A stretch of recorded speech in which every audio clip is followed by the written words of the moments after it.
Welcome to One Brothas Mind, and I am KD. Today we will question and challenge popular information and views from a B1 perspective, while we expose the real facts you need. We do this to strengthen your logical, critical, and discerning thinking skills. Because in today's world, hard choices are mandatory and they come with consequences. So you need all the information. And at One Brothas Mind, we do this from a B1 Yeshua the Christ followers perspective. Now, if you're not ready, you better get ready with KD at One Brothas Mind. Welcome, ladies and gentlemen. It's KD coming back at you with a new report. I pray you all are doing well. Shalom, family. Shalom. Family, I previously, just in the last few days here, did a report on the exploding situation with not just homelessness in the black community, but homelessness with our elders, our seniors in the black community. So, having done that report, I wanted to follow up on that report and provide some more information and solutions in regards to basically home buying, purchasing a home. Many of us are literally working our whole lives, never purchasing a home and renting our entire lives. And then once we get into our senior years, many of us are finding ourselves no longer able to work and no longer able to afford the increasing rental costs. And so basically we're becoming homeless. And I want to try to provide some information on that so that we can prevent ourselves and our family from experiencing this phenomenon, because it's wiping us out, y'all. It really is. And it's not necessary if we do things earlier on in our lives, that if we make some smart moves, okay? So just before we get into this, family, be sure to hit the like button, smash the like, share this report on all your social media with all your peoples, and be sure to be subscribed to One Brothas Mind, where we try to bring you the information and facts you need. Okay, this is part 2, family. This is part 2. And as I was saying,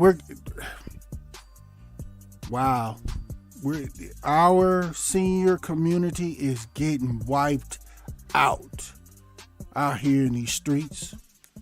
And it doesn't have to be that way. It really doesn't.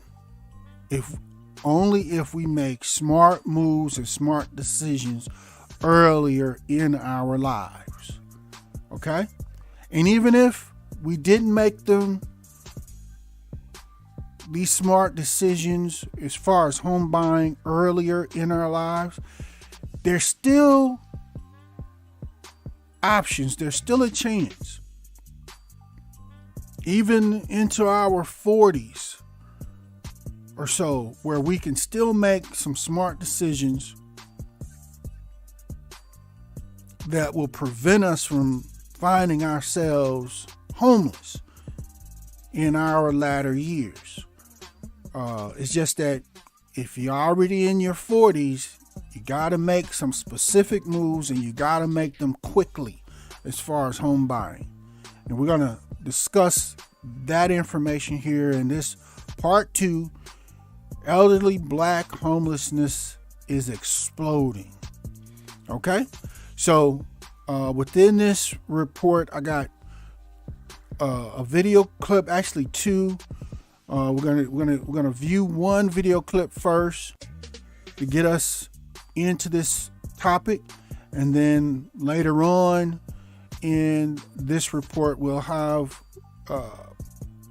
another video clip that we will review, and it'll cover kind of the issue of what we are doing or what we can do later in our lives as far as home buying to help prevent this homelessness or prevent ourselves from becoming homeless. Okay, so to begin, again, I'm gonna share with you this video clip.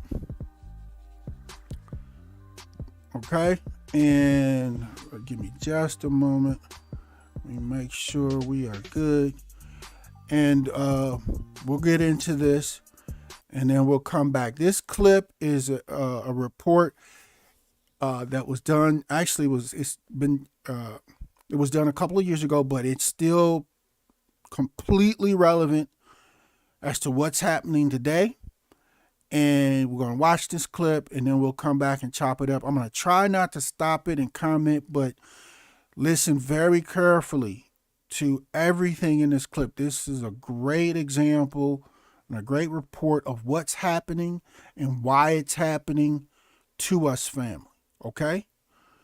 Again, I'm going to try not to stop it in between. And of course, if we get any of those invading colonizers, I will banish those out immediately, and we will continue the clip. But let's get into this real quick, okay?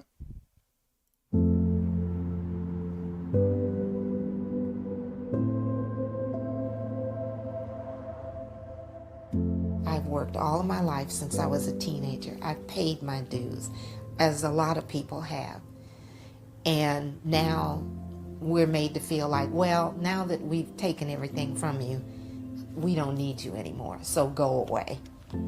You're being displaced unless you can afford to pay that extra high rent.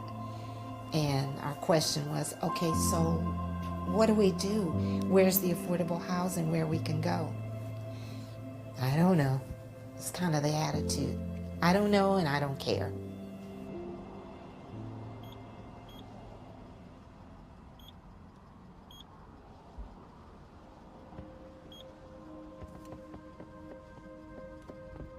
I had a bed, I had to give that away. I had a couch, I gave that away. Tables and chairs, clothes, shoes, things that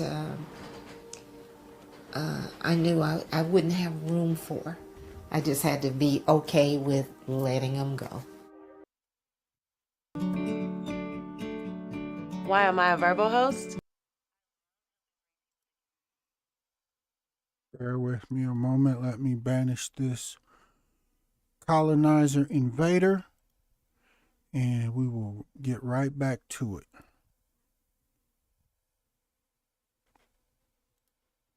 Here we go. Cheryl Manise is 73 years old, and after a lifetime of having her own place, she now finds herself living without a home of her own. In March, she learned her rent was going up more than $500, from $850 to $1395, more than her monthly Social Security check. She's been sleeping on her sister's couch ever since May, her things now in a storage locker. This box actually contains my daughter's awards. Oh, she got a Rookie of the Year award for when she started playing volleyball. So that was a definite keepsake.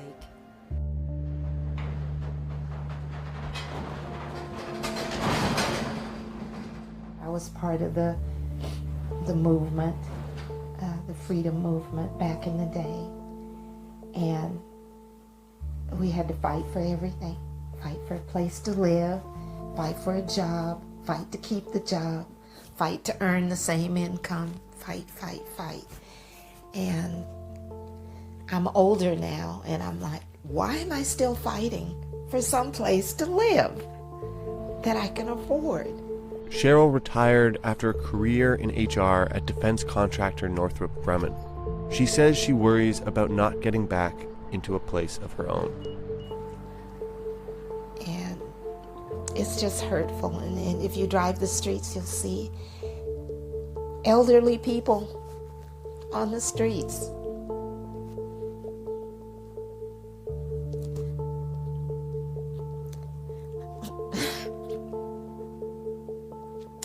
I'm sorry. When I start to talk about it, it's hurtful.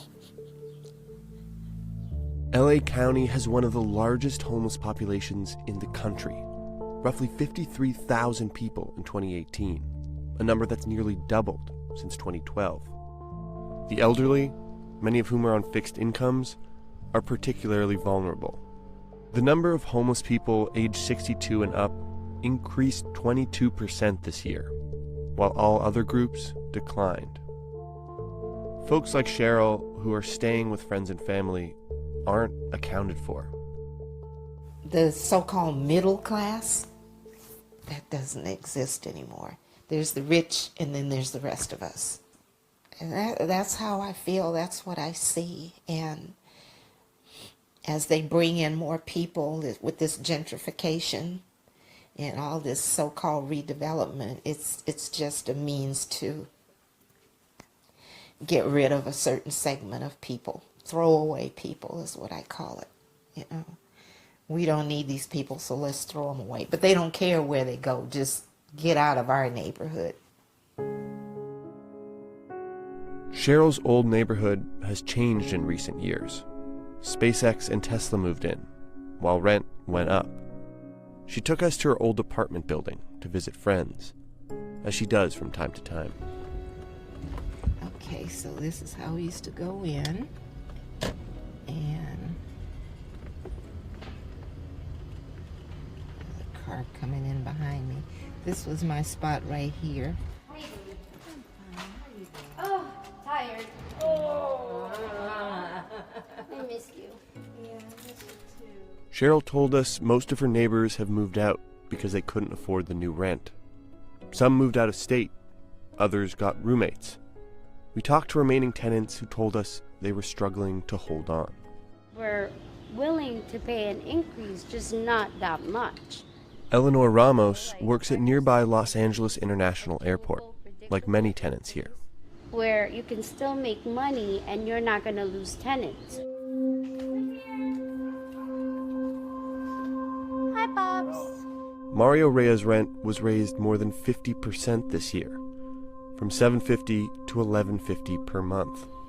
Hemos luchado para que nos bajen, pero no han querido los dueños. Dice que esto, si le conviene bien y si no, a usar y a la calle.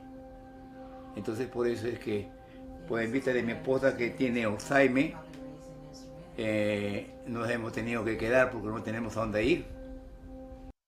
Hemos trabajado, hemos colaborado, hemos luchado para ir adelante y sacar también, ayudar a este. Family, this is happening to thousands of Americans, maybe millions, the whole baby boomer generation, the majority of them, this is what's happening to them. Let's continue. Este país que es tan lindo. Karen McGill, who also works at the airport, told us her rent was raised $495 per month.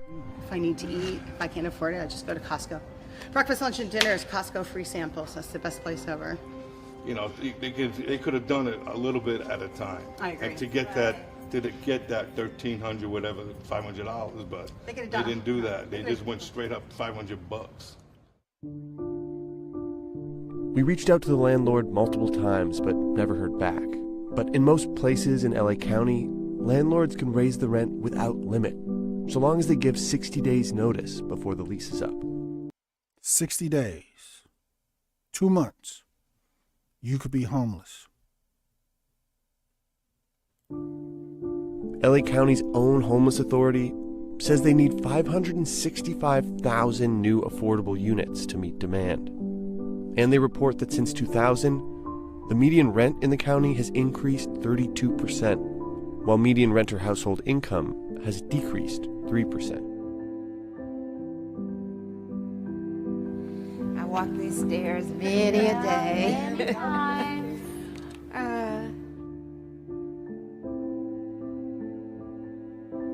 Cheryl's now been living at her sister's for more than 6 months, and she says she's unable to find housing in her community that's within her budget. Where is the heart? Where's the caring about people in general? I don't see it. It's like, where does it stop?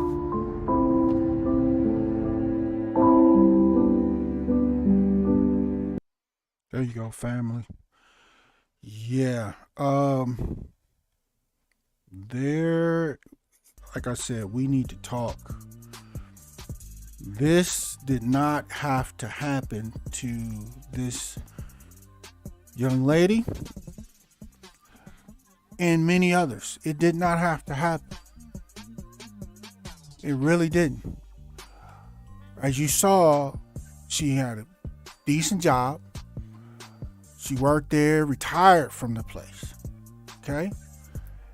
And the error or the issue is, for whatever reason, either she paid rent or was a renter for her entire adult life, or due to some reason or another, she ended up, it could have been through divorce or some other issue, she ended up becoming a renter at a later age. In either way, either situation, that is not a recipe for success in your latter years. You cannot be a renter in your latter years, especially when you reach the point or age where you can no longer work. You will not be able to afford your rent, just as she described. Won't happen.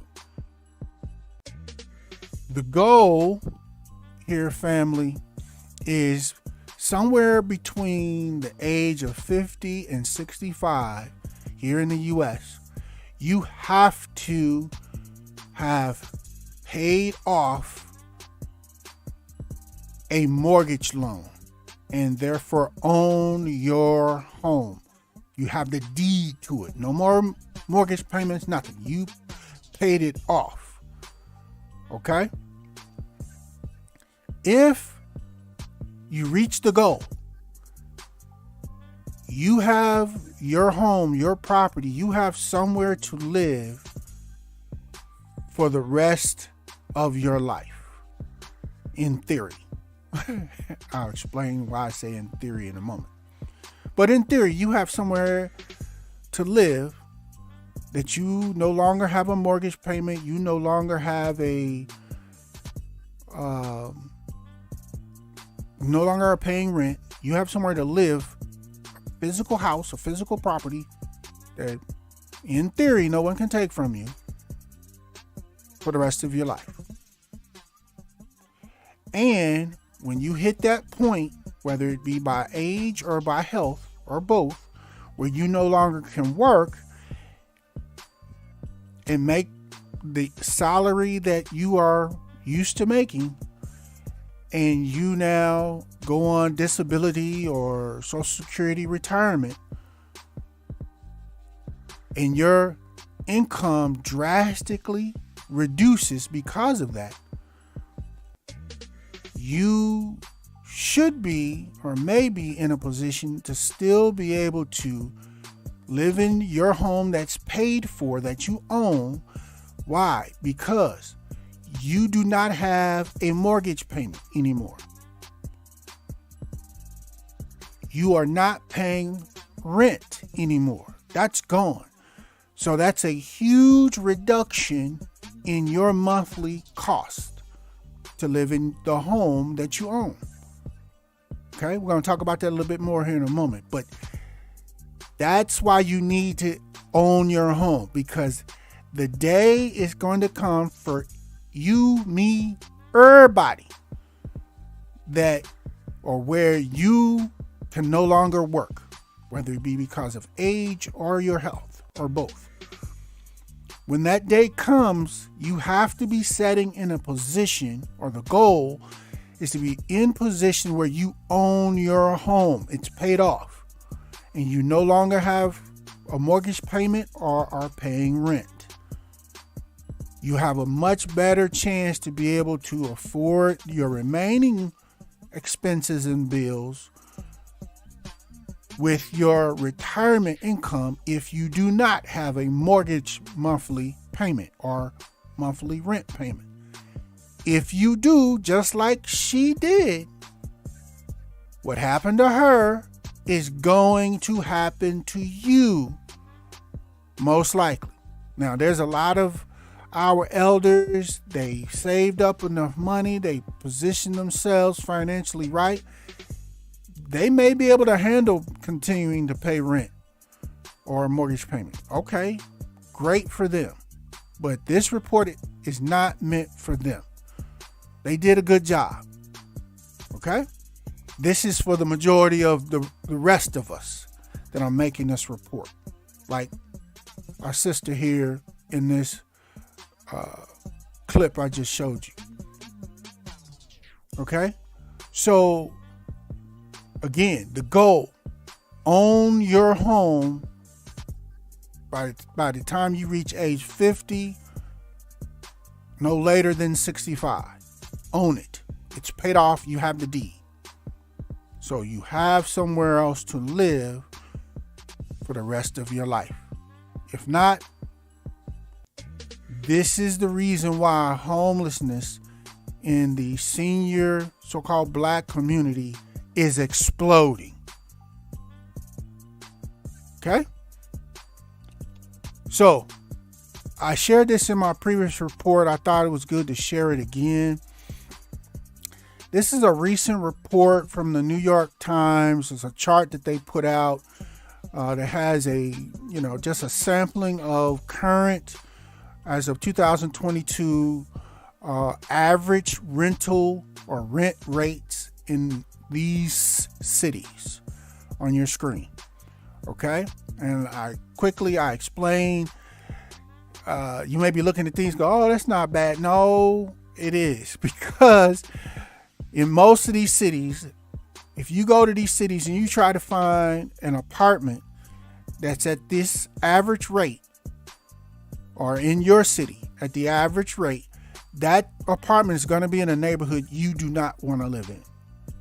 Okay? And as I explained in my previous report, or in part 1, in most of these cities, and most of the cities around the country, once you confirm what the average rental rate is, you're going to need to add about $500 to that rate and find an apartment at that amount for you to find an apartment that you're going to feel comfortable living in that neighborhood. Okay? And in some of our even larger cities, and cities in California, stuff, in New York, places, stuff like that, you're going to have to add another $1,000 or $1,500 to the average rental rate, if not a little bit more. Okay? So know that going in. So don't be fooled by these charts. So they talking about what's the average rental rate. In most places, you not want to live in those neighborhoods. Okay? Be sure to be aware of that. Okay. Now, in addition, if you don't have a job, if you are not working and you're 60 years old and all you are receiving is your Social Security check, your retirement check, you can't afford these rent costs. I'm going to go a little bit more detail into that in a moment. You can't afford it. Your Social Security check, if you lucky, is this amount. One of these amounts that you see on the screen. About most people, Social Security retirement checks average between like $700 a month up to maybe $1,300 a month. That's where most people are. Yes, there are some people that get more, have more. We're not talking to them. This report is not for them. This report is for the majority of us family, especially those of us in the Black community. Because most of us make, when we're working, right at or near the median income in our cities. And the median income in the U.S. is about $50,000 a year. Most of us are right there or nearby it. So when you retire, your retirement Social Security check or disability check is going to be somewhere between $700 and about $1,300 a month. That's it. And as you see on your screen, that's how much the rent is, if not a little bit more. Okay? So you go, okay, I can pay the rent. Okay. Problem. You haven't bought any food. You have not paid any utilities. You have not bought gas to put in your car, etc., etc. All your money's got, you can't afford. That's why the lady was like, if I can't afford, in the clip, to go eat, I go over to Costco and just eat all the samples. That's why she was saying that. She's paying her rent and she's got nothing left. You don't want to be in that position. And she's in that position because she still has a rent to pay every month. Or same thing with someone that's got a mortgage to pay every month. Either way, if you still paying one of those two, you gotta, family, there's a strong chance you're gonna end up in that position. That's not the position you want to be in if you don't want to be homeless. Okay? All right. So we're gonna dig into this here real quick, family, and I need y'all to really focus in. Whether you are 20 years old or you're 45, 50 years old, I need y'all to really hear this information. Okay? Now, first, let's say you're 20, 22, 25, whatever, and you're considering buying a home. You're renting now, but you're like, okay, yeah, I want to buy a home at some point in time. First off, many of us, family, in our early 20s, we have plans on purchasing a home, but a lot of us are wanting to wait until we get married, right? And I'm speaking to everyone, but I'm really targeting those of us in the so-called Black community. Sisters, y'all already know the percentages of so-called Black women that are getting married today, 2023, are very low and getting worse. So having the mindset or plan to wait until you get married to buy a home is not the move. Primarily because if you're 25 years old now, and whether you're single or married and you go to buy a home and you get a 30-year mortgage loan, that means you're going to be, you and your spouse are going to be 55 years old when you're done paying that mortgage off. Which that's right in the target age area, right? But that means you got to buy that home, you or y'all got to buy that home when you're 25.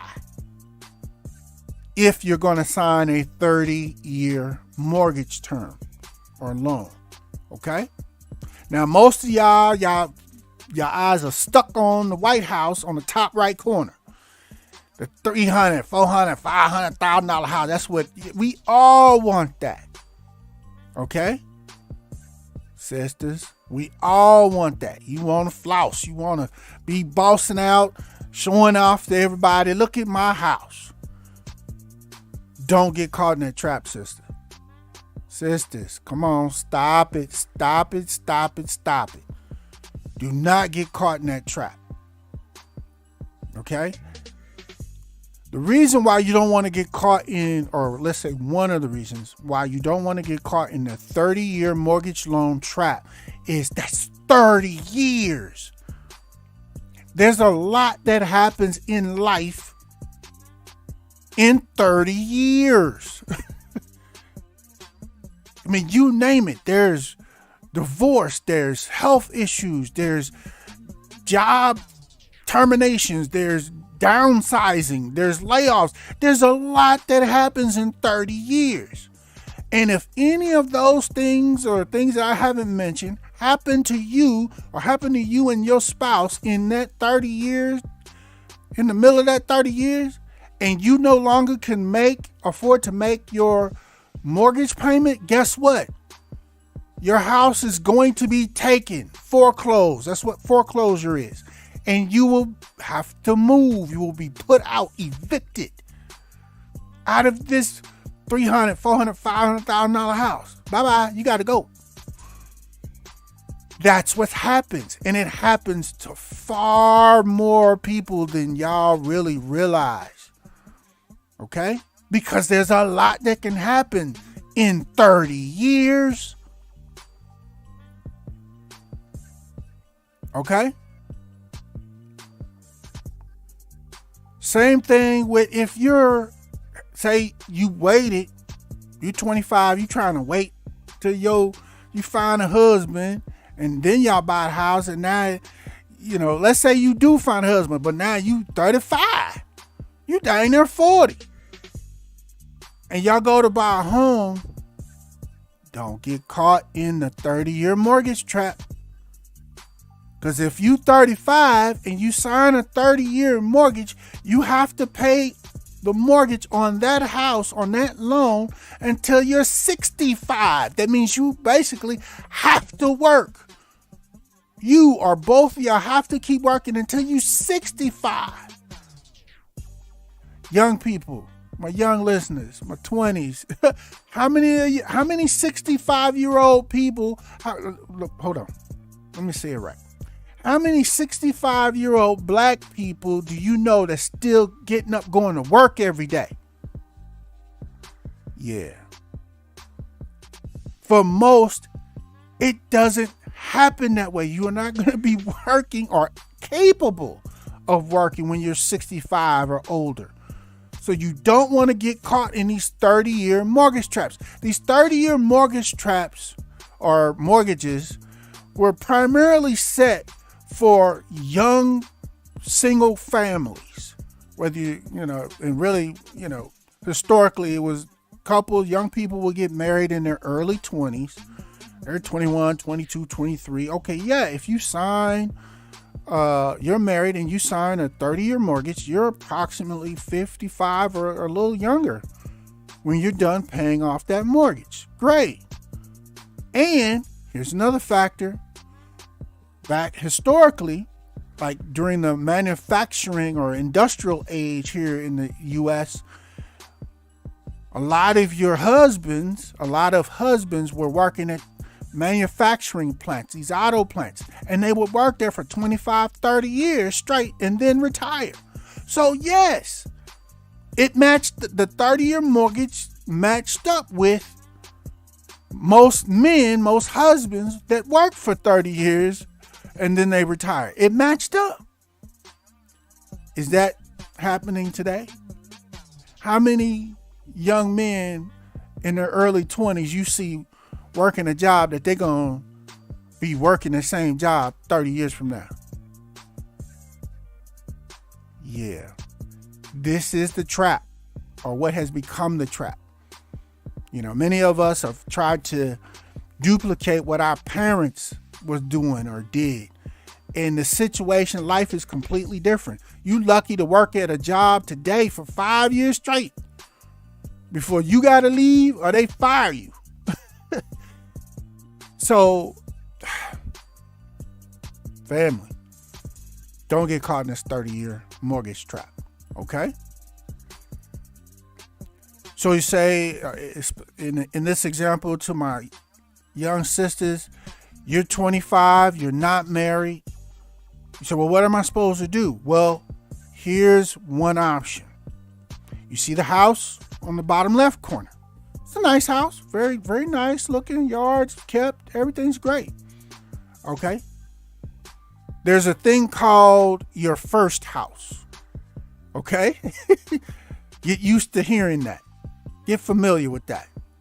Sisters, at early in your 20s, you can actually, if you have a stable job and stable career, and you can afford it, you can buy your first house.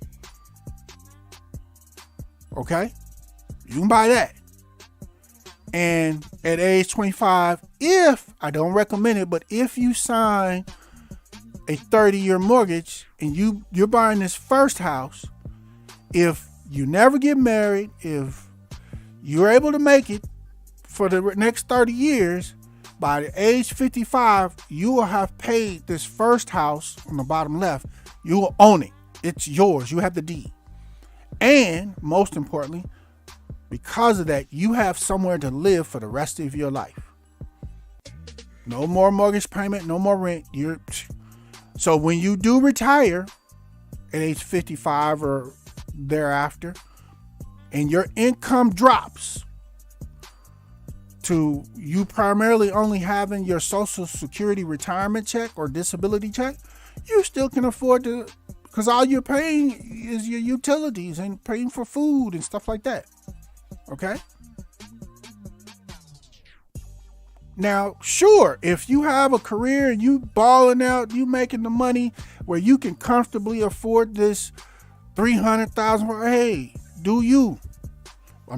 This report is not for them. This report is for the majority of us out here. Okay? Second point, in buying a home, always sign for a fixed rate mortgage.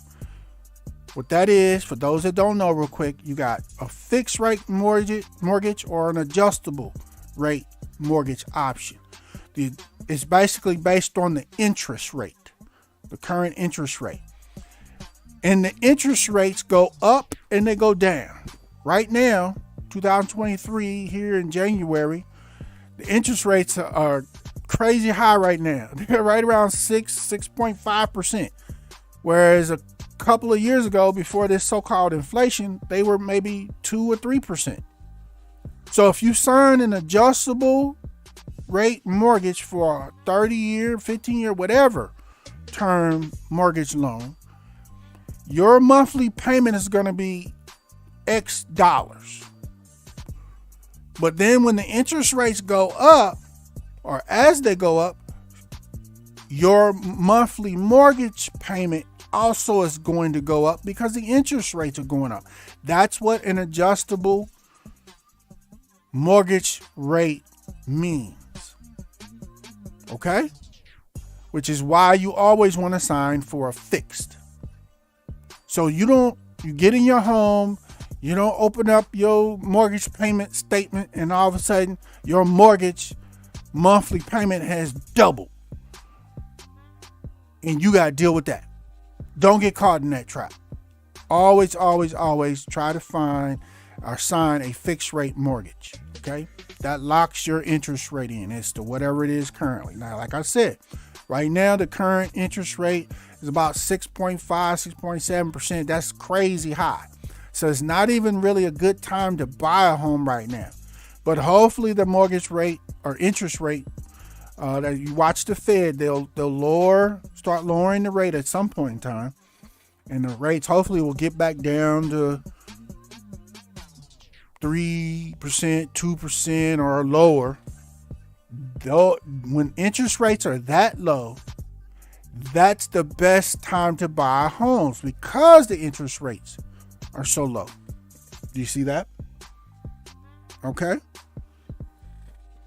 That's what you want to accomplish. mean, if you absolutely have to buy a home and you have to buy it now, then yeah, you're going to get stuck with this high interest rate, which is why people are not buying homes as much right now. The housing market is not doing well. That's why. Okay? Also, another point. Whether you buy the first home or you can afford to buy the $300,000, $500,000 home, whatever, it is my contention here at One Brothas Mind. You only really can afford to buy a home, whatever the cost is, that you can afford a 15-year mortgage loan, or maybe in a 10-year, but 15 years max. Okay? Instead of doing a 30-year mortgage loan and signing for that, have the numbers run for 15 years for whichever house you're looking for. Okay? And look at your monthly payment and what all the numbers are going to look like from there. If you can afford the monthly payment on the 15-year loan, do that one. Do the 15-year mortgage. Do not do the 30. Why? Because if you do the 15-year mortgage, that means that instead of 30 years, you being 55 when you've paid off your home loan, you will now be 40 when you pay off your home loan in 15 years. And again, the home on the left corner is an example of a first home purchase. That's why that's a thing. It's my first home. Because you and most people, once you buy your first home, you're anticipating on, if things go well for you, being able to buy and purchase a second home, preferably, if you can afford it, a bigger, larger, like say the home at the top right corner, the $300,000, $500,000 home, if you can afford it. Okay? So that's the safer, more stable route to go, family, so you don't end up homeless. So if you get to 40, you bought your first home on a 15-year loan, now you own that property. It's yours. But if you get there and your income has not significantly increased or is not going to significantly increase for the rest of your life, okay, which happens to way more of us than we want to admit, family. By the time you're 40, you pretty much, you right at the maximum area of what your income is going to be. Okay? If at 40, you own your first home, your income is not going to significantly increase, then you can just go, well, I got this home. I got me somewhere to live for the rest of my life. No matter what happens, I'm good. But if you continue to rent for these 15 years, not buying your first home, and now you're 40, you in trouble. You have nowhere that you own to live. You're still paying rent. And what do we already cover? You cannot pay rent for your entire life until your health or age or both stop you from working. You can't do that, because when that happens, you have nowhere that you can afford to live. Just like the lady I just showed you in the clip. This is what happened to this sister in the clip is what you're trying to avoid happening. You need to already own a property, even if it's only a first home. If she owned her first home, She would still be in it. She wouldn't be living with her sister right now. Not having nowhere to go, nowhere that she can find to afford to live. Do you see that? Okay? And she would be in a much better position to try to hold on and live in her first home house for the rest of her life. She would have been in a much better position to do that. Okay? So essentially, family, this is what we're discussing here today. What are your home buying options? And again, most people are here in these internet streets. They talking about the $300,000, $500,000 house and buying this home. This is what you want and this is what you need to do and all that. Most of us cannot afford that, family. And unfortunately, most of us, especially those of us in the Black community, you're not going to be able to afford that $300,000, $500,000 house at no time in our lives. But you don't see people providing information out here in these streets like what we're providing here at One Brothas Mind. This is, okay, well, how do we do this if we can't afford that big house? How do we prevent ourselves from becoming homeless if we can't afford that big house? Well, here's what you do. Like I said, by age 25, sisters, listen, single sisters, single moms, y'all need to go ahead and buy your first home. Buy a first home. Okay? A first home that you can afford to pay for on a 15-year loan. Not 30, 15. Fixed mortgage rate, interest rate. Okay? You need to remember this. Pause this video, take a screenshot, whatever you got to do. Lock it in. By age 25, buy your first home. And some of y'all going, people on the internet talking trash all the time. They just talking. I'm not just talking. Katie Smooth, I bought my first home at age 24. Single man, age 24. I bought my first home. Okay? So I'm not just blowing smoke up your butt. Okay? I did this. And I bought the first home, not the $300,000, $500,000 home. I bought the first one, what I could afford.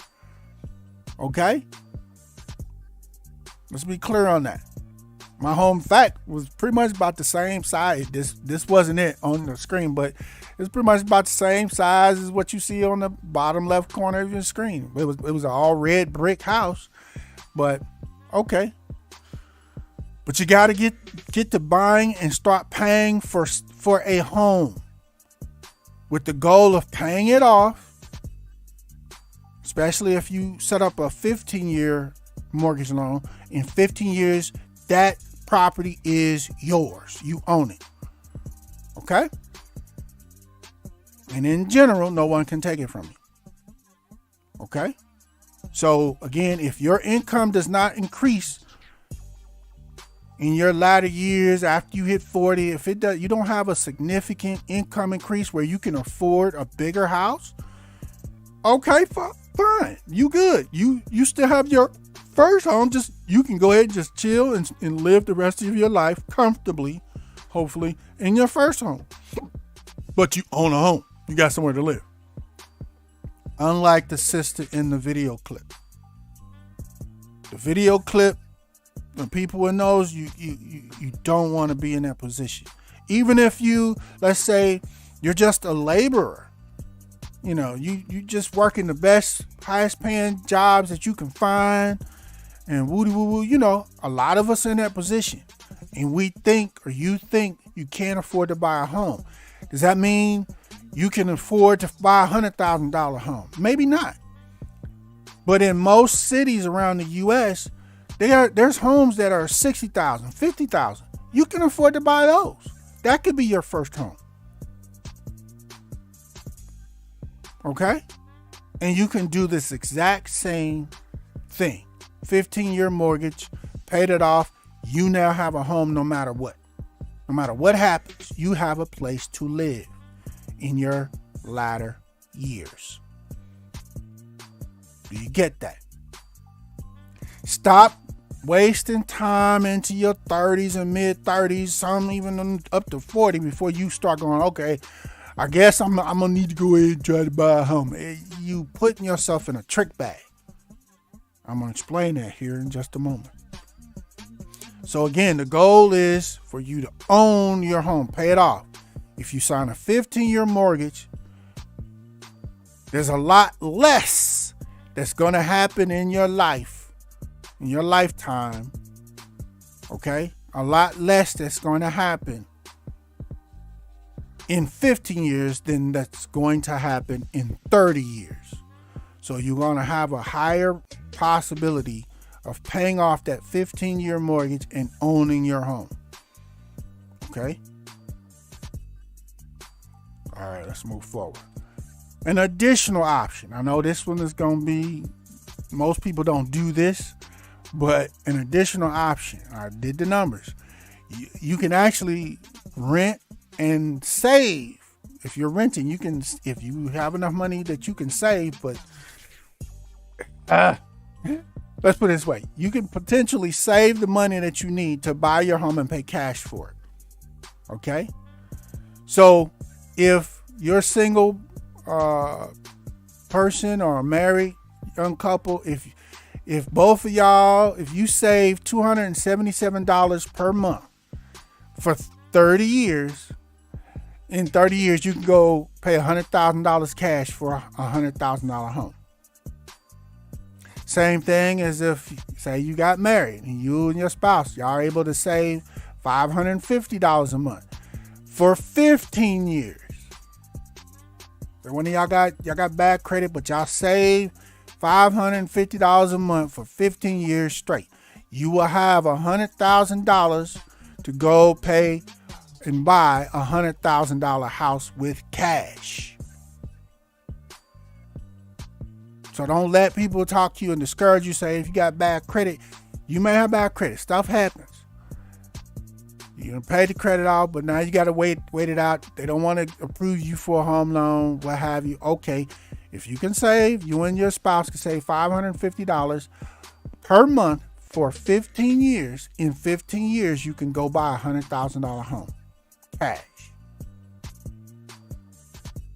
Or let's say your credit's bad, but you did some stupid stuff, but okay, you're doing well enough financially. You and your spouse, y'all can save $930 per month.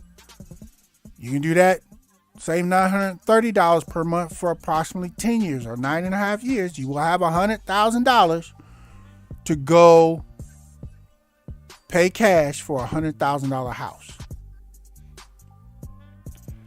You can do one of these three options just by saving money versus signing a 30-year mortgage loan where in most cases you're going to end up paying more than $500,000 over that 30-year time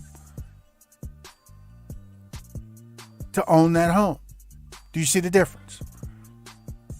In 10 years, you can pay $100,000 cash if you saved it, or you can sign a 30-year mortgage loan today, and you're going to end up paying over $500,000 after all the interest and fees. Which is better? Do the math. Calculate the calculations. I know it's not easy to say, but a lot of us are in a position where we can save, especially if you're a teen, and that's what y'all doing. Y'all can save for 10 years, and then go out there and pay cash for a house. You own it. You don't have to blow another $400,000 or more. Just wanted to put that on your spirit as an additional option. Okay? All right, back to the loan options. I wanted to show you, and this is what I was talking about in the previous slide. Hold on, let me cut this off so you can see it real good. At the top left corner, you see home value, $100,000. Top yellow, highlight. $5,000 down payment, 6.7 interest rate. That's the current interest rates. The bottom yellow in the left column is the term, 15-year mortgage. Okay? Calculated it. Here's what it comes out to. Here's the monthly payment in the middle column. About $1,100 a month. And then after your PMI is done, you still just a little over $1,000 per month for a 15-year mortgage for a $100,000 house. Do you see that? Most of y'all, this mortgage monthly payment, y'all paying more than this now for rent. I just showed you what the average rents are. They're all right here at $1,000 or more. That's why you keep hearing people say, well, don't just keep renting, you ain't getting nothing. Go buy a house. Go buy a $100,000 house on a 15-year mortgage. Your monthly payment is going to be approximately $1,100 a month. Okay? You do that for 15 years, you own that property. Okay? Look at the bottom of the middle column. In 15 years, approximately you will have paid just under, or basically $195,000 for that $100,000 house, plus interest and fees. That's what comes to for a 15-year mortgage. But you say to yourself, well, Katie Smooth, I want to do a 30-year mortgage, so my monthly payment is lower. Well, that's why I made the third column over here. It's got the same first column settings, $100,000, $5,000 down, 6.7 interest rate, but I changed it to a 30-year term, 30-year mortgage loan in the far left column. Yes, the monthly mortgage goes down, approximately $100, $150 or so? Look at the middle column, $1,100 approximately. Then the third column is about $950 approximately. That's not much difference. But watch this. Go down to the bottom of the 30-year. Look at that total amount paid at the bottom of the 30-year. You're going to pay almost $350,000 for a $100,000 house. Or in other words, you're going to pay for that house 3 times signing a 30-year mortgage. Whereas if you sign a 15, you're only going to pay about $195,000, approximately 2 times. Do you see how much money you're going to save between the two? And you can also sign for a 10-year mortgage, which will reduce how much what you're paying in total for that property even more. But your monthly, in the middle column, instead of $1,100 a month, your monthly mortgage payment is probably going to go up to about $1,200 or $1,300 a month. And you can pay that on a 10-year mortgage loan. But again, most of y'all paying that already. Most of y'all. That ain't no problem. You're like, I'm paying that right now. I can afford that. I can go do a 10-year mortgage loan on a $100,000 first home purchase. My monthly mortgage is going to be about $1,300 a month, approximately. I got that. I'm doing it now in this apartment. Do you see? As long as your credit is decent, you can go make this happen. On a 10-year mortgage loan, which is even better. Why? Because one, you're going to, at the end, have paid even less for that $100,000 house in interest and fees. And you will pay that mortgage off, that loan off, in 10 years. That's almost like buying a car. Most people doing 5 years, but they got a lot of people doing 6-7 year car loans now. So 10 years is not far from that. Do you see that?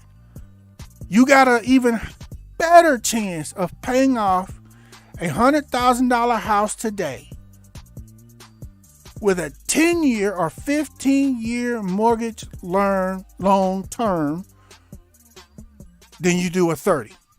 Because a whole lot of craziness happens over 30 years. Do y'all, man, let me say it this way. Are you listening, family? Okay. So this is doable. And again, once you've paid off this first home on the bottom left, this $100,000 house, it's yours. No matter what happens for the rest of your life, whether you can afford to buy a bigger house or not, you already have a house, a home to live in for the rest of your life. In general. I'll explain that in a moment. Okay? So, family, you want to avoid becoming homeless like the sister in the video clip. This, a first home, is what you need to target. And even if you say, well, I don't make enough to pay that much, okay, move down. Go down and look for $60,000 homes, $50,000 homes. They're there in most cities throughout the United States. Now, it may not be in a neighborhood. None of these first homes may not specifically be in a neighborhood that you want to live in, but you already living in that neighborhood if you can't afford more. So what's the difference? It's better for you to own a home in that neighborhood than to be renting in that neighborhood. Be a homeowner. So you got somewhere to live when you get old. Okay? All right, let's move on.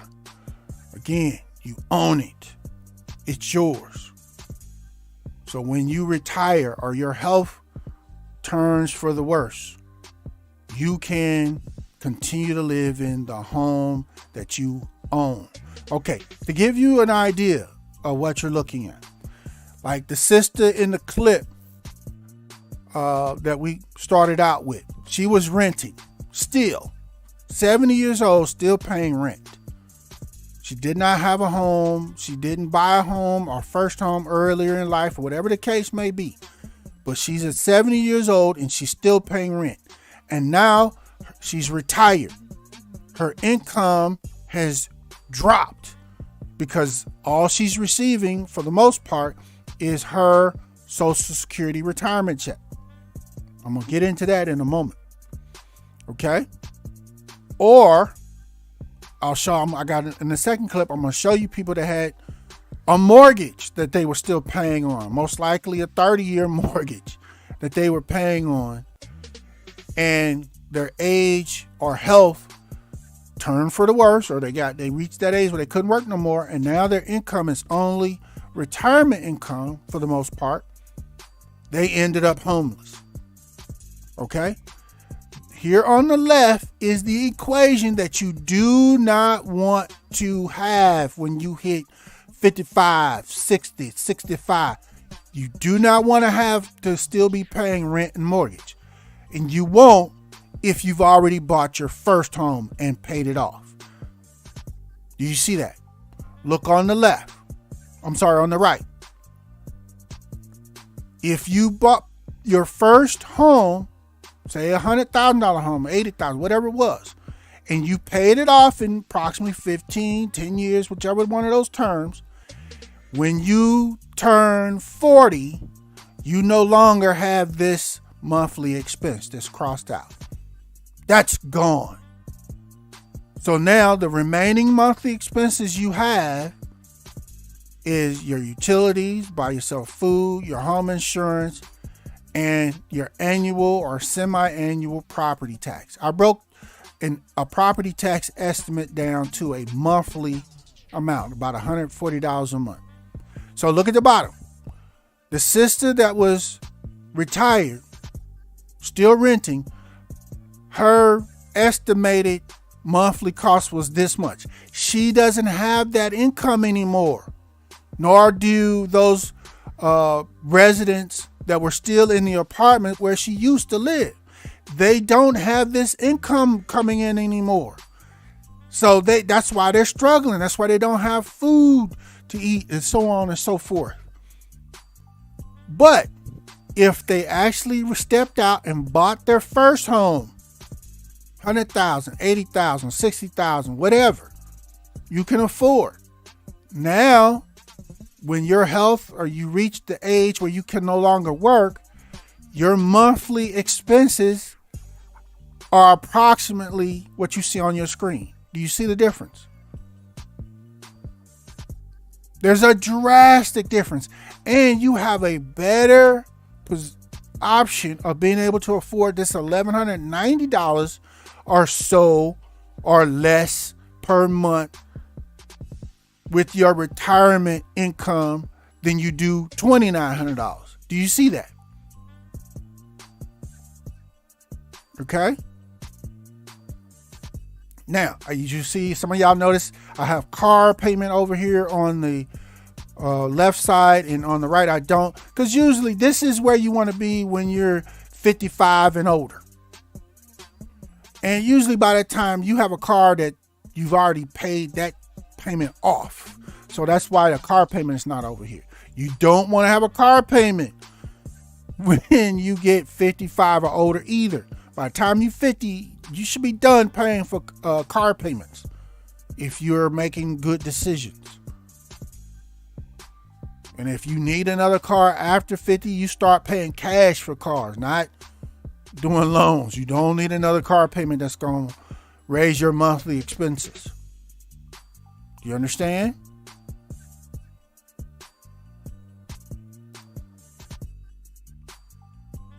Do you understand, family? Don't get caught in this homelessness trap, y'all. Okay, to be clear,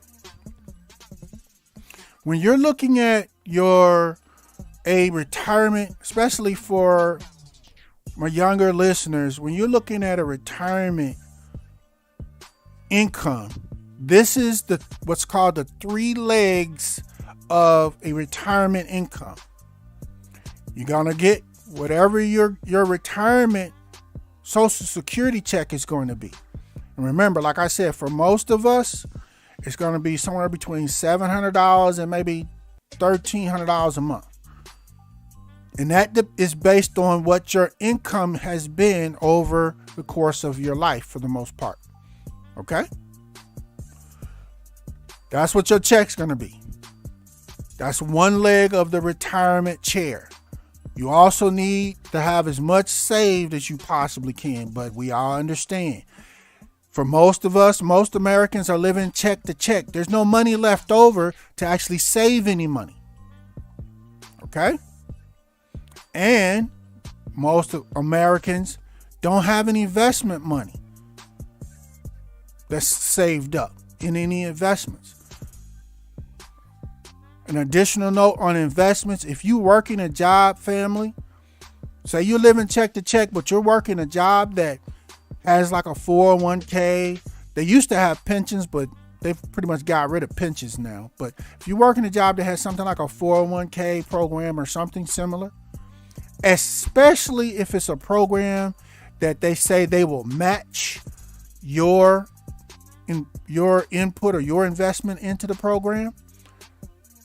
In other words, if you each month put $50 in your 401k, your company will also put an additional $50 in there.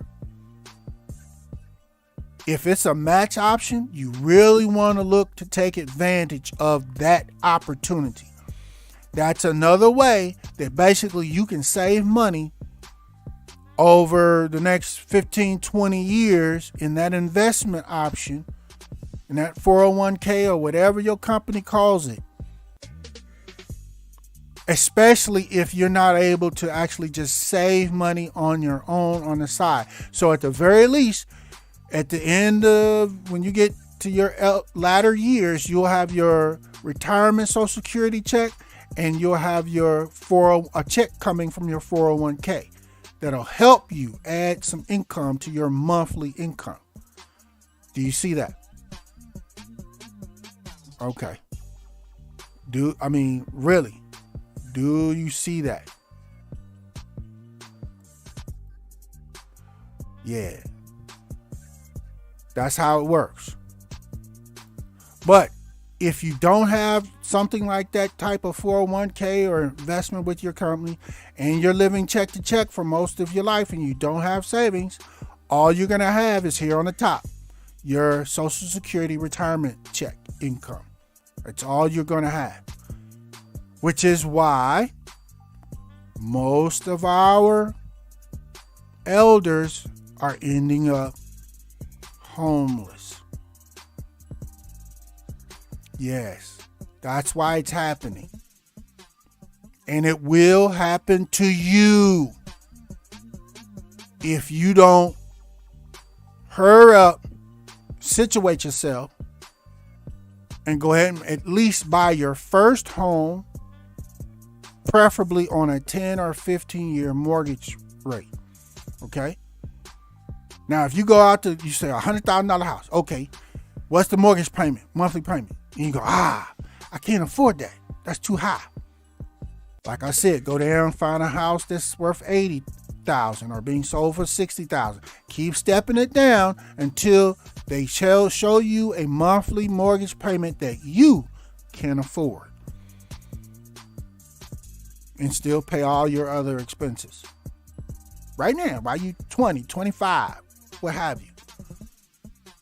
That way, when you're done in 15 years, you own that home. It's yours. You're not going to end up homeless for the most part. Okay? All right, let's move forward. Now, let's talk about the retirement Social Security check. I even did it. I'm showing you guys a calculator from the Social Security online. You can go online and do this yourself. I'll put a date of birth in here. Say you're what? 63 years old. Your earnings, you making $50,000 a year. Like I said, the average income for the U.S. All right? If you're 63 and you're like, I'm ready to go ahead and retire. I'm tired of working. I'm done, Marvin. Your health is like, no, you have to retire. This leg ain't working no more. This back ain't working no more. Look over to the right of the screen. This is how much your estimated Social Security check will be each month. $1,100. That's it. Okay? That's it. Okay? But again, the retirement program is supposed to be based on 3 legs. So if this is how much you're getting from your Social Security check, you're also supposed to have savings and investment payouts that are going to kick in, or a check from your 401k or something. So you will have more than $1,100 a month. Okay? But if you don't have savings, because you couldn't save the whole time, and you don't have investments, this $1,100 monthly expense amount, you're more closely able to handle this $1,100, $1,200 estimate. You definitely cannot handle no $2,900 monthly expense. Do you see that? Now, with this $1,100 and $90 estimate on your screen, there's things you may be able to do to reduce the cost of your monthly utility costs, which will reduce this total monthly cost on the right. Also, if it's just you and you're single, you may not need to spend $300 a month on groceries and food, which would reduce this $1,100 and $90 expense. Do you see what we're doing here? You're getting your monthly expenses after you retire down as low as they possibly be. So you end up, if all you're getting is this $1,100 from Social Security, if your monthly expenses are $800, $900 a month, you are okay. And you own your house, you're okay. In theory. Do you see that? If your monthly expenses when you retire are lower than your Social Security check, you can make it if you own your house. That's why it's so important for you to buy and pay off a house. The sooner the better. Okay? But if you don't own your house and your Social Security check is your only income, what happened to the sister in the early clip is exactly what will happen to you. You're going to have to move in with a sibling, a friend, one of your kids, or you're going to end up being homeless if none of those are an option.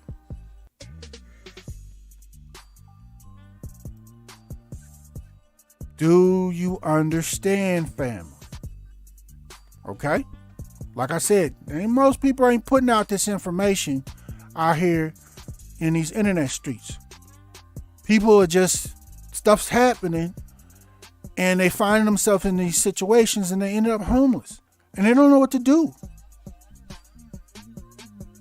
Literally. Okay? So again, one more time for the ladies. Sisters, I know you looking. Your eyes is glossing over right now. Stop it. This is not the deal that you want to sign for, whether you're single or married. You do not want to sign a 30-year mortgage. Stop it. Stop trying to get your man, talk to your man about it, your husband to sign this. Frankly, I'm going here. Sisters, here's a little something that you're not going to hear in most places in these YouTube streets and these internet streets. If this is what you're talking about and you're over 30, you're 35, 40, and you got a new dude, he got a good job, and you like, oh, baby, this is what we can do right here on your screen. We do this, we sign the mortgage and everything, thinking it's a 30-year, and that's what you're talking about. There's a reason why after a few days later, you're not hearing back from that man. There's a reason why he's not texting you back no more. He just disappear all of a sudden. It's because he's 35 now. And he knows that if he signs a 30-year mortgage, that makes it required for him to work until he's 65 or 70 if y'all already at 40. He like, hell no, I'm not doing that. I'm going to get tired. My health is going to turn for the worse just like everybody else's. I'm not going to be in a position to where I got 5 or 10 years left to pay on this house and my back is no more good. My leg don't work no more and I can't work. And now we lose the house because we no longer have the income that we had when we were working our jobs. We have retirement income. We can't afford it to keep paying this mortgage and paying our bills. So then we get foreclosed on, they kick us out, and then we back out here in these streets. Not doing that. Sisters, if you didn't know, this is one of the main reasons why dudes are saying, hell no. And they ghosting y'all. Now, with that said, if you're looking to do this and you're talking to your husband or fiance and you're like, baby, we can do this on a 15-year mortgage or a 10-year mortgage. And y'all 40, 35, whatever, 25. Let's do it on a 10 or a 15-year mortgage. Here's what, like I showed you the chart, here's what our monthly mortgage will be. Together, baby, we can handle this and we can pay this house off. It's going to be more than that $1,100 a month. Trust me. But whatever the calculations that was calculated when you calculated them, Whatever it said that monthly payment was going to be, that's the figure you need to put in front of that man, your fiance, right? And say, baby, together, we go half on this, baby. We can pay this and we will own this house. It will be ours in 10 or 15 years. This is something we can do. That dude may not necessarily disappear on you so fast, okay? But if you ain't saying and talking this way with about 10 and 15-year mortgages and willing to help meet those higher monthly payments and the household expenses, you got this, you out here with this mindset like a lot of sisters, oh, the man's supposed to pay for everything and my money is my money and his money is my money. Okay. That's why brothers is like, all right, I'm going to go to the store real quick. I'll be right back. And you'll never hear from them no more. They out. Because they're like, you crazy. I'm not going to work like a slave until I'm 65, 70, 75 years old trying to provide a house that you want. You done lost your day, man. Ooh. But this is one of the main reasons why, sisters. Okay? Just so you know. Okay, let's move on. So I want to show y'all a couple more really quick clips from another video that provides a little bit more information. You're going to hear and see what I've been explaining to you. It's literally happening to elders all over the country. Okay? So here we go. The seniors. We have, of our 676 members, about 60% are at, near, or below the poverty line.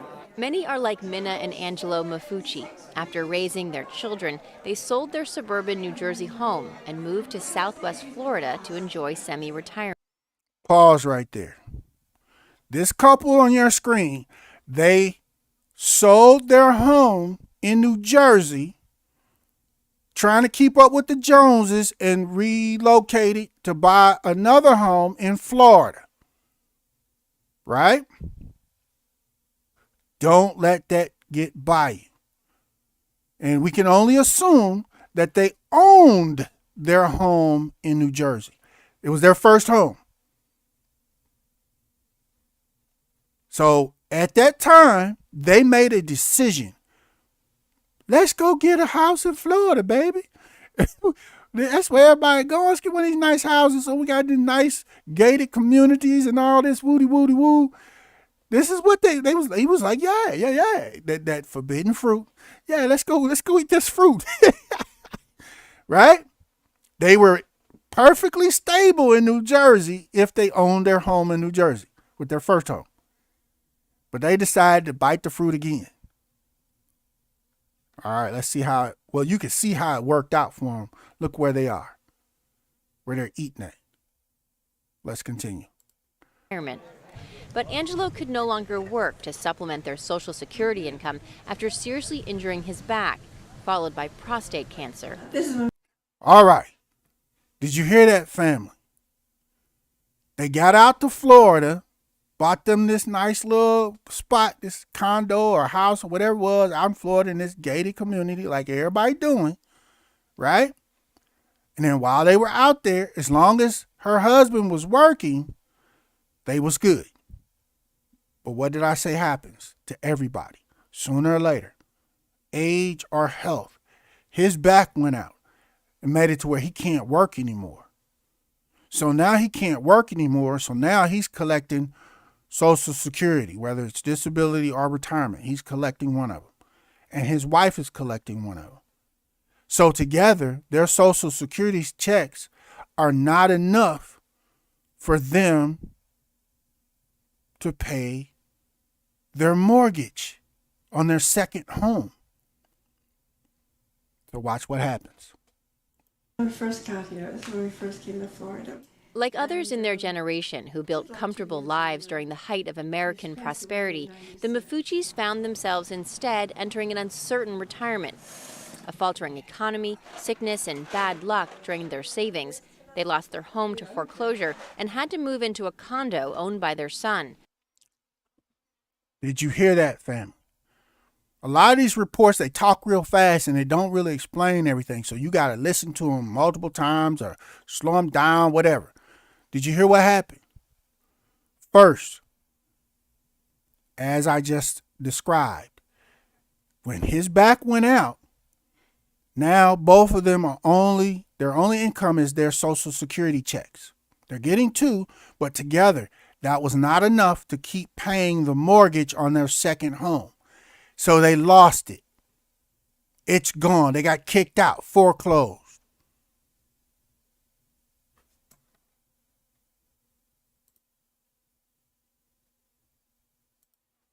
Do you see that? Foreclosed, kicked out. They lost everything they had worked for their whole lives. Do you see that? Okay? Again, they had a choice.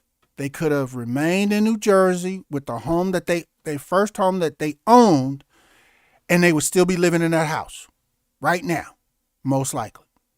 Or they could choose to move to Florida, buy a second home, trying to be all that. And now, when his back goes out, as he's getting older, now they can't afford to keep that home. They get kicked out. They get foreclosed on. So now, all of their wealth that they had built in the home, in their first home in New Jersey, they've lost that too. That's gone. They used that money to buy the condo or house in Florida. And now that they've lost the house in Florida, they've lost it all. Do you understand? So now they got kicked out. Luckily, they had one of their kids, a son, who owned, looks like an apartment building of some sort in Florida. They actually moved in to that apartment building that their son owns. So they're very lucky. And I'm sure he's not charging them either nothing or hardly anything at all as far as rent or whatever, because he knows they can't afford it. Right? Do you see how this happens? So after you pay off your first home, you want to be very careful about making the decision to buy a second home. You want to be sure that your income has increased enough to where if you buy a second home, again, you're going to be able to pay the second home off in about 10 or 15 years. Because you don't want it to go real long and you start getting old and your health start going bad. Because this is what happens. Okay? That is not what you want. You will lose it all. Everything you've worked for your whole life. Or you'll end up on your sister's couch or your kid's couch. Because you can't afford to live anywhere like the sister in the first clip. Okay? Let's continue. Where they continued struggling to pay for medication and basic expenses. At that time when we were on our hands and knees practically, let's put it that way. And we opened up the closet and all we had was coffee. So we made it and that's what we had. Look at his wife's face. This is tearing her apart. It's tearing both of them apart. Just look at her face. And if we found a slice of toast or something, we had that too. Cereal once in a blue moon. We didn't know where to go because we didn't ever had a problem like this before. And we hated to ask people for help or this or that, you know. A plaque on the wall of the... Okay, so there you have it, family. I got one more clip from this video that I want to share with you. Let me get to it here. just a moment so you can fully grasp what is happening. Okay? All right, here we go. In some ways, seniors are the hardest people to reach because part of it's the pride, part of it's that they don't have the knowledge of the social service system, and part of it is their isolation. Al Brisling is president of the local food bank. If you're a single senior sitting in an apartment, you don't know what to do, you don't know where to go, and so getting out to them and getting the word out is half the battle. And also reassuring them that they deserve this help, that it's neighbors helping neighbors, that it's, the government supporting you in your time of need. Minna and Angelo Mafucci now get deliveries from a local food pantry and receive $34 a week in food stamps. Did you hear that? They get $34 a week in food stamps, basically $132 a month in food stamps. And that's still not enough. They also get deliveries from a local food pantry so they can have enough food to eat, because they don't have enough money to go buy enough food. Between their two, they're still getting 2 Social Security income checks, retirement checks. But together, that's not enough money. That may be enough to pay their utilities. And they also mentioned they're struggling paying for their medications. Because as you get older, like I said, your health starts going bad. Depending on what your health issues are, some of your medications may be free, but some of them may require copayment. And some of them require large copayments. And therein lies another problem. Here you have this health condition. You need this medicine basically to keep you going, to keep you alive, but the copayment is $200, $300, $400 a month. So, do you pay for that medicine or do you buy food? This is where they're at. They're paying for their utilities, they're paying for their medicines, and that's all of their money is gone.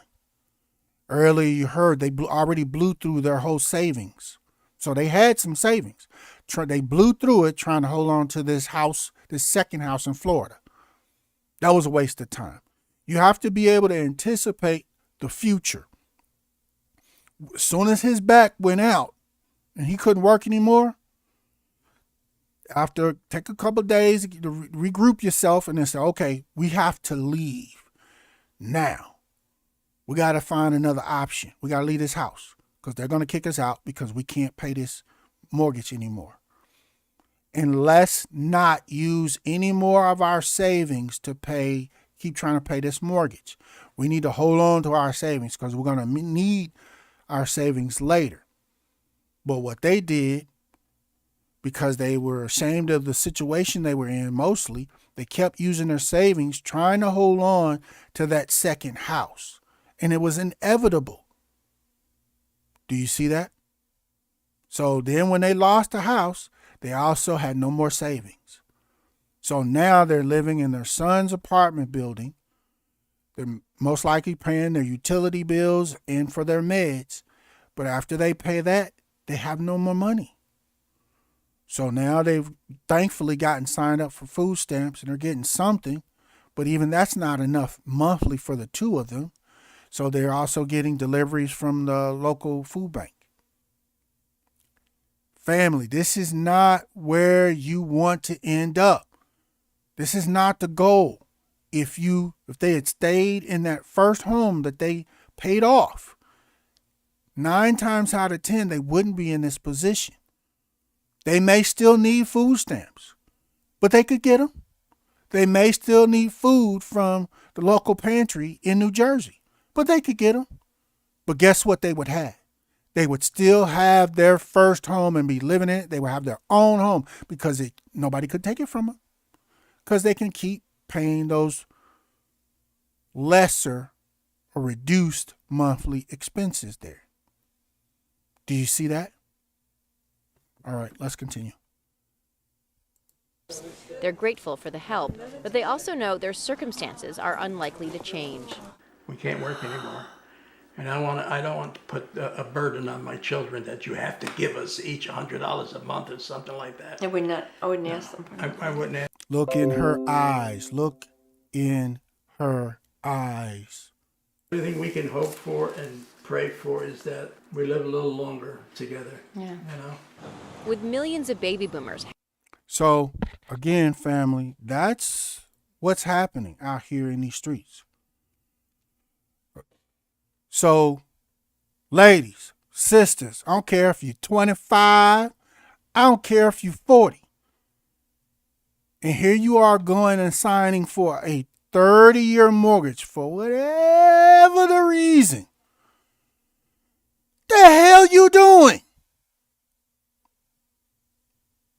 You signed for a 30-year mortgage, even if you signed for one by yourself. The hell you doing, man?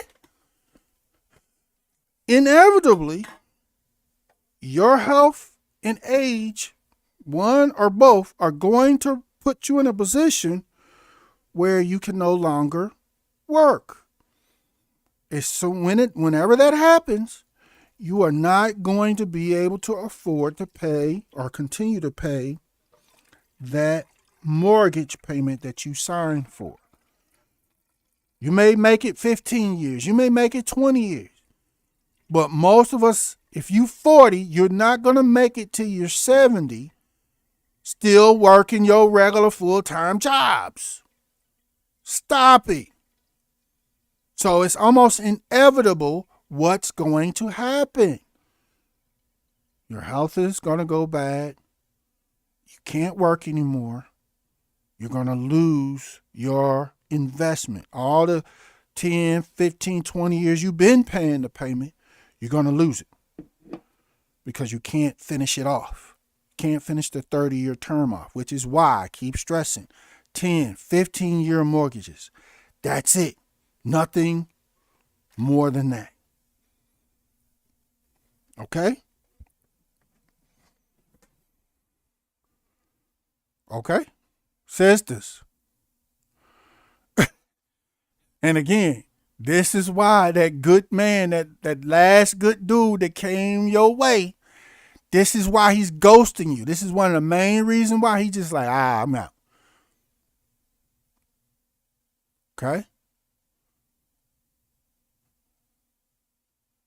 As an OG, if I had met a sister and we tried to put something together, we tried to do the thing. As long as she's talking, if we wanted to buy another house, as long as she's talking maybe 10 years, 15 years mortgage, and she's going to contribute, can you say pay half or what have you? And we can afford it. I might keep listening for a little longer. But if she's talking about 30, oh man, come please. I'm out. There ain't nothing else to talk about. Because all she's going to do, all that's going to happen going forward is she's just going to get mad, cuss me out because I don't want to marry her and move forward in our relationship. So that's the inevitable outcome. If you running around here and you're 30 and over talking about a 30-year mortgage. Now, yeah, can you find some dudes some simps out here that will agree to that deal? Sure. You can find some. But is that who you really want, sisters? Yeah. So stop it. And if you're single, don't do this to yourself.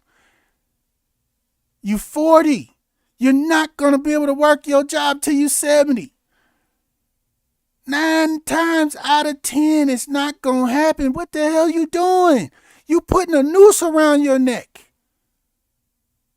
Basically, in a weird kind of way, you just written this $300,000 house for as long as you can work your job. That's all you're doing. And when your health turns bad, it's gone. That's basically what you're doing. And I get it. I understand. We all want this house. We want our dream house or a big house and all that. I get it. But you would have been better off buying a $100,000 house, and paying it off in 10 or 15 years. But because you didn't, This is where you're going to end up with your children, with your daughter at her house on the couch. Because you can't afford to pay rent nowhere else or mortgage when your health takes a turn for the worse. That's what's going to happen. Now, real quick. Okay, let's say, you're 40 plus, and you're saying, well, okay, I need to do this. I want to buy me a house, but I've messed up. I actually went ahead, Katie Smooth, I went ahead and bought a house, and I got a $300,000 house, $200,000 house, and I signed a 30-year mortgage, and I'm 40 plus.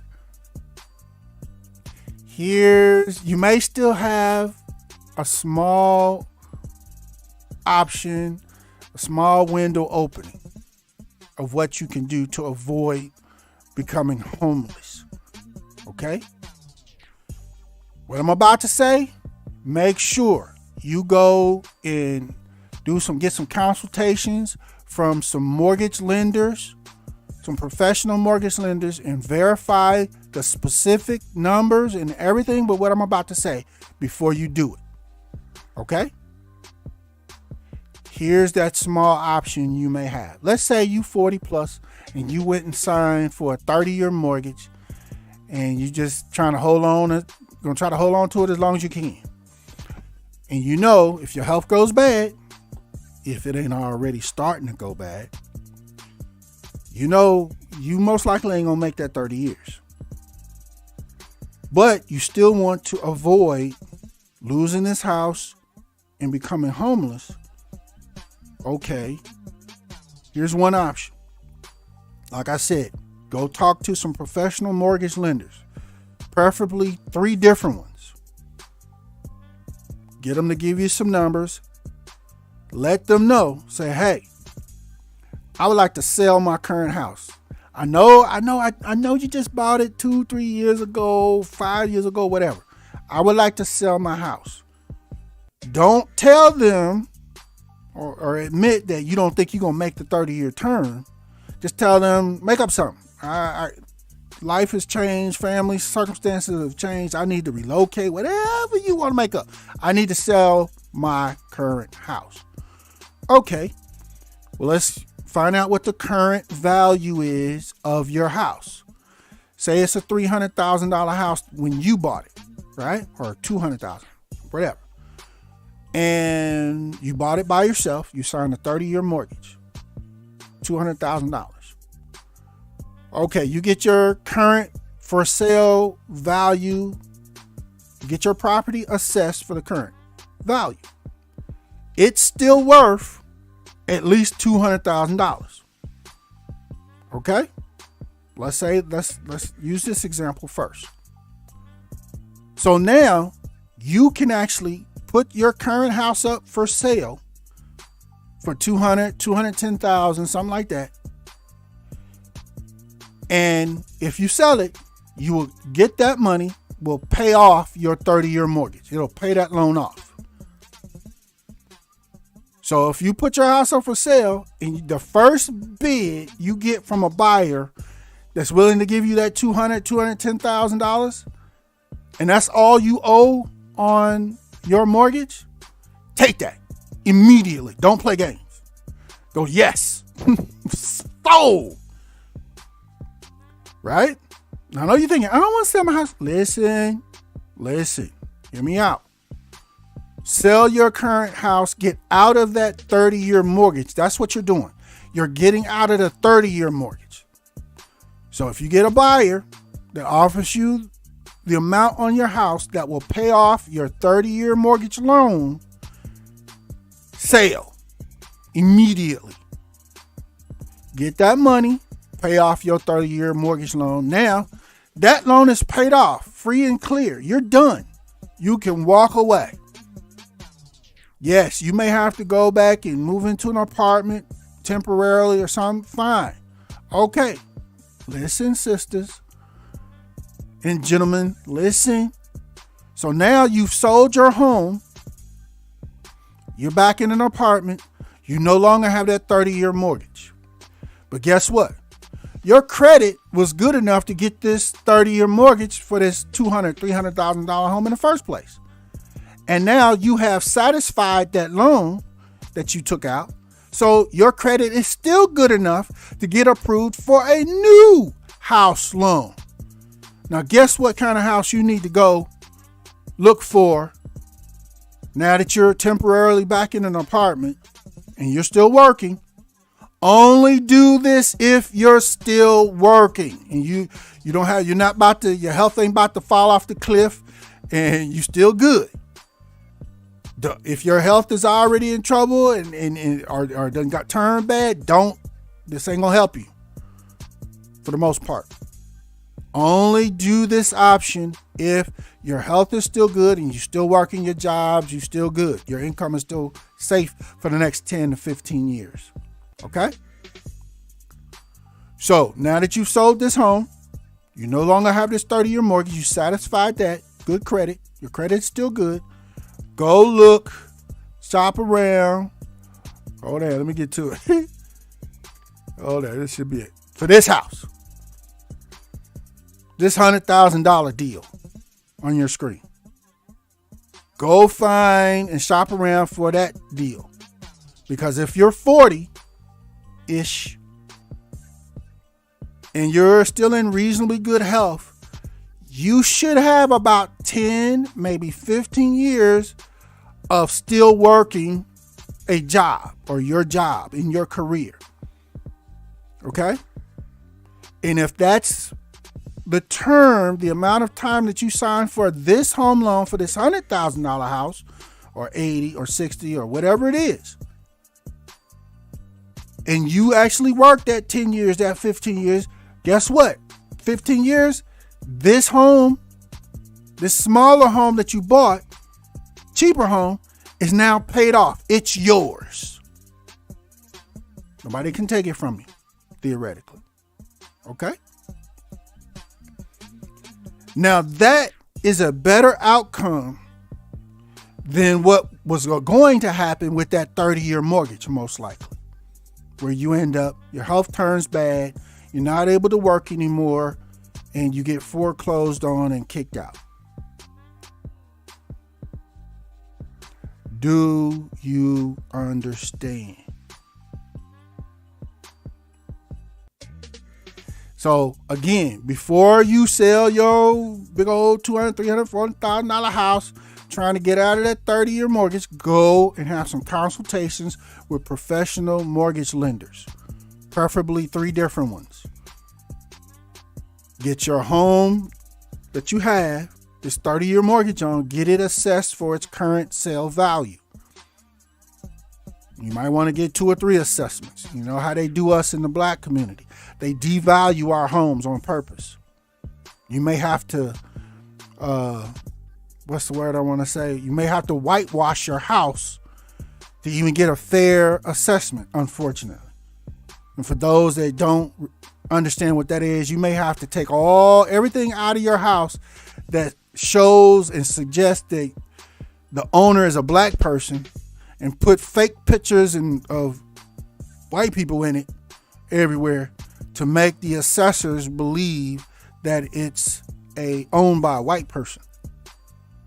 And you may get a significantly higher value assessment.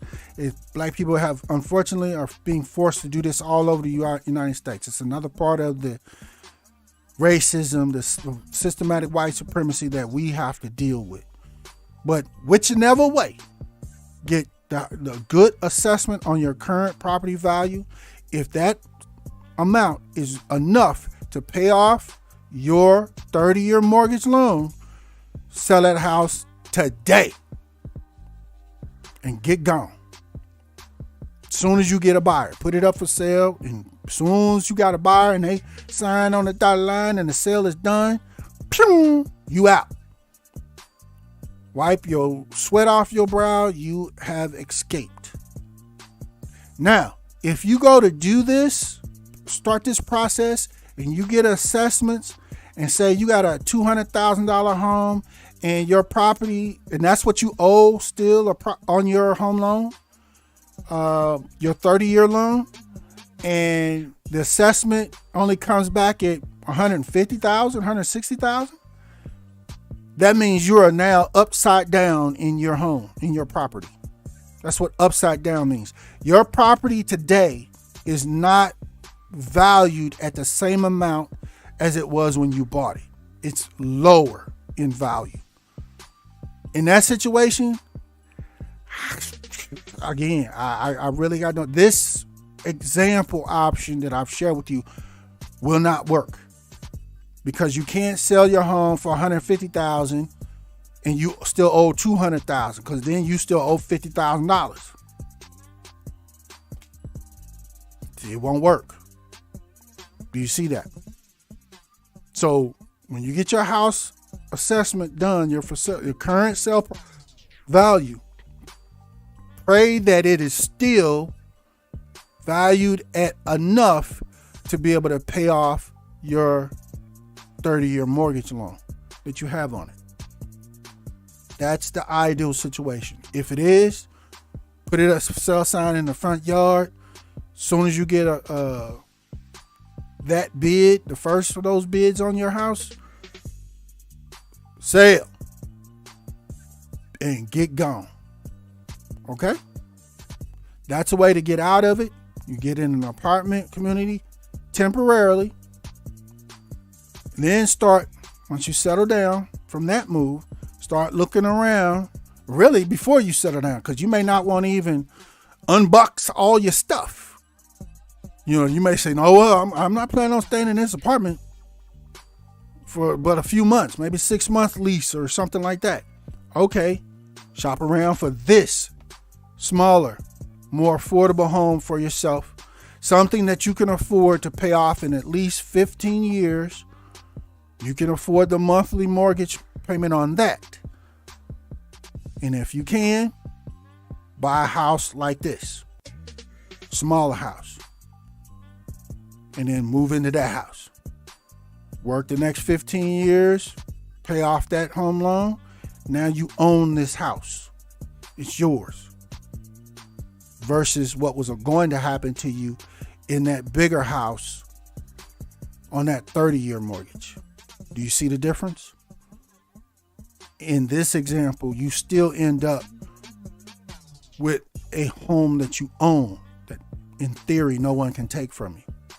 And you got somewhere to live for the rest of your life. Your expenses are much lower because you paid the house off. You don't have a mortgage anymore. And you're not paying rent, obviously. All you're paying is your utilities, your property tax, your food expense, home insurance. That's it. Maybe meds. And there's things you can do to, like I said, reduce the cost of all those things, or most of them. You can reduce those costs. Okay? So that they fit in your Social Security retirement check budget. Do you understand? You can get that Social Security retirement check and get food stamps and get help from the food pantry. You may even qualify for utility assistance. Anything that you can do to reduce how much you got to pay. And you can continue to live in your house for the rest of your life. Do you see that? Okay? Sisters, fellas, everybody. Get out of this rent game, this rental hustle game. You're not going to be able to stay in it your whole life. It's not going to work out that way. Sisters, stop trying to wait for some dude to come around to marry you. If it happens, great. You can always adjust. But you need to start with a first home first while you're in your 20s, early 20s at best. Get your own home. 15-year mortgage term. Pay that house off. So no matter what happens, whether your husband come around or not, you got somewhere to live and you don't end up like the sister, 70-something years old, now living on her sister's couch because she has nowhere else to live, or homeless out on the street. Okay? So family, y'all let me know what you think on this report. I mean, I've tried to provide some basic helpful information or plans of what we need to be doing, what we can do, even some options if we're already later in life, in our 40s or even our 50s. You know, you may be 50 and be like, okay, Katie Smooth, I'm 50. You want me to, should I sign for a 15-year loan? If you can afford it and your health is in good enough shape and you believe you can make it till you 65, maybe. I said maybe. It'd be better if you sign for a 10-year loan. Well, to afford a 10-year, you may have to go down in the price of the house that you're trying to get. It may not be 100,000, it may be 80, it may be 60, it may be 50. Whatever value that will get you, if you're like 50, into a 10-year loan that you can afford to pay, if it's 50,000, so be it. Buy a $50,000 house. At least you will have a house in 10 years that you own. No one can take from you. Okay? Now, I explained in the first report on this issue. Go to One Brothas Mind and go to the video section, look down, you'll find it. It's the exact same thumbnail. But in the first report, I explained the other trap, the other pitfall that we have to watch out for, and that's gentrification. But I go into far more details there about that and why that happens and how that happens in that report. So you have to watch out for that as well. But other than gentrification, you pay off and own your home before you retire and before your health turns bad, you have a place to live for the rest of your life, other than being a victim of gentrification. Okay? So there you have it, family. Hit the like button, share this report on all your social media with all your peoples so we can know things that we can do. Okay? There's things we can do to prevent ourselves from ending up homeless. And if these options aren't workable for you, you know, you may have a sibling or a best friend that you may have to team up with to go and try to buy one of these homes in this situation. You know, the worst thing, or the thing that you want to make sure you avoid, is becoming homeless by any means necessary. Because y'all, you don't want to be out on the streets, family. We should not be ending up out on the streets like this. No. This is unacceptable. Okay, family? So, if you have some other helpful options or advice that would also help us from ending up homeless in regards to this whole little real estate game and real estate hustle, drop them in the comments, man. Let's chop it up. Let's provide this information to us, for us, so we don't end up out here jacked up. Okay? Okay? Let's chop it up in the comments. So we all can know. All right? And this concludes this broadcast for One Brothas Mind. We thank you for joining us. And as a part of the new Black media, B1 choices are mandatory and being on code is required. But never fear, Yeshua the Christ is with you always. Shalom.